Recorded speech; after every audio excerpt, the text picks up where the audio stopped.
Introdução sobre a LDO.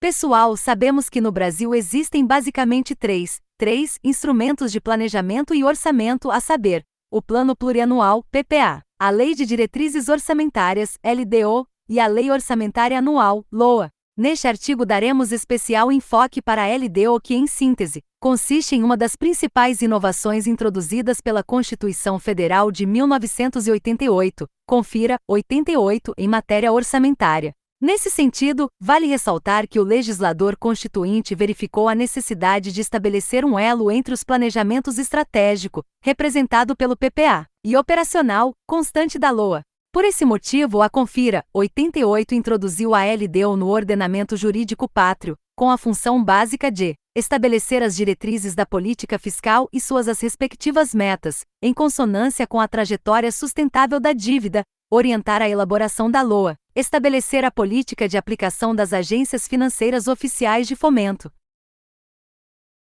dispor sobre alterações na legislação tributária.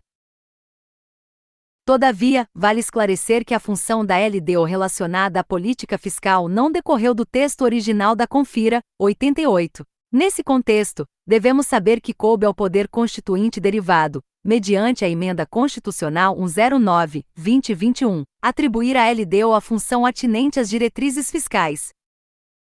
Anexos da LDO para o TCE.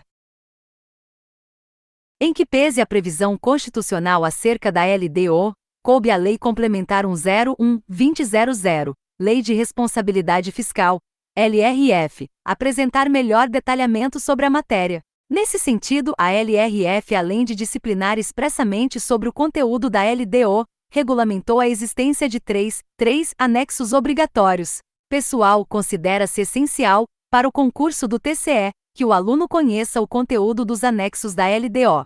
Por esse motivo, detalhamentos a seguir, cada um dos anexos da LDO, à luz das disposições da LRF. Anexos da LDO para o TCE. Metas fiscais.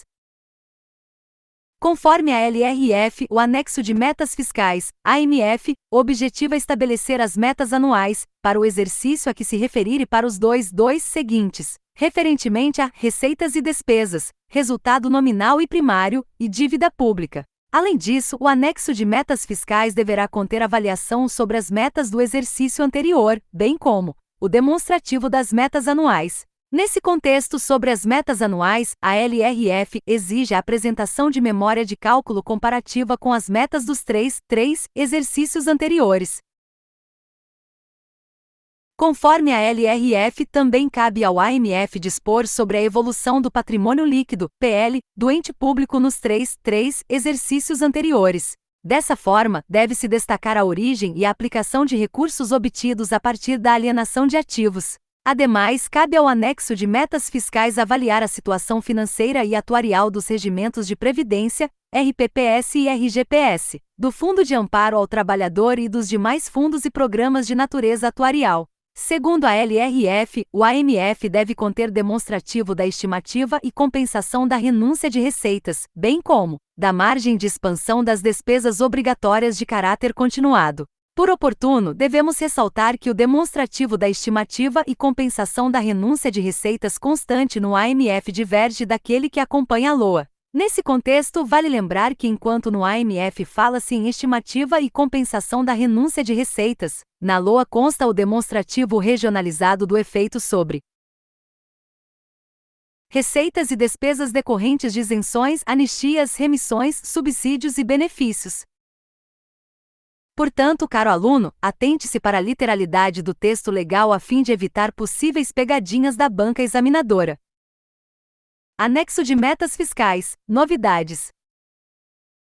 Pessoal, acima tratamos acerca dos principais conteúdos do AMF, um dos principais anexos da LDO que pode ser cobrado na prova do TCE. Todavia, vale dedicar especial atenção para as novidades incluídas na LRF pela Lei Complementar 200/2023.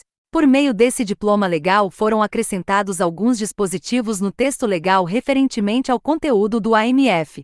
Nesse contexto, segundo a LC 200/2023, o AMF também deve conter quadro demonstrativo das metas de resultado primário, o qual deve evidenciar, Principais agregados de receitas e despesas, resultados comparando-os com os programados para o exercício em curso e os realizados nos 2 exercícios anteriores. Estimativas para o exercício da LDO e para os 2 seguintes. Além disso, no que tange especificamente ao AMF da União, podendo os estados, o DF e os municípios adotarem facultativamente, também deve haver metas anuais para o exercício a que se refere, bem como para os 3 seguintes. Marco fiscal de médio prazo, efeito esperado e a compatibilidade, no período de 10 anos, do cumprimento das metas de resultado primário sobre a trajetória de convergência da dívida, intervalos para verificação das metas anuais e as de resultado primário, limites e parâmetros orçamentários para os poderes e para os órgãos autônomos. Estimativa do impacto fiscal das recomendações decorrentes de avaliações de políticas públicas. Anexos da LDO para o TCE, riscos fiscais. Além do AMF, a LRF também dispõe acerca do anexo de riscos fiscais, ARF. Nesse contexto, a legislação estabelece que cabe ao ARF avaliar os passivos contingentes, bem como outros riscos fiscais aptos a impactar as contas públicas. Ademais, compete ao ARF apresentar possíveis providências a serem adotadas caso se concretizem os eventos fiscais controversos por ele apontados. Anexos da LDO para o TCE, específico da União.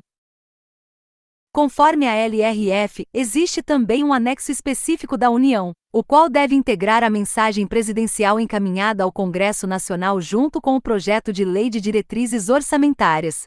Assim, compete a esse anexo apontar os objetivos da política monetária, creditícia e cambial da União. Ademais, o anexo específico da União também recebe a incumbência de indicar as metas de inflação para o exercício subsequente. Conclusão. Amigos, finalizamos aqui este resumo sobre os anexos da LDO, à luz da LRF, para o concurso do TCE.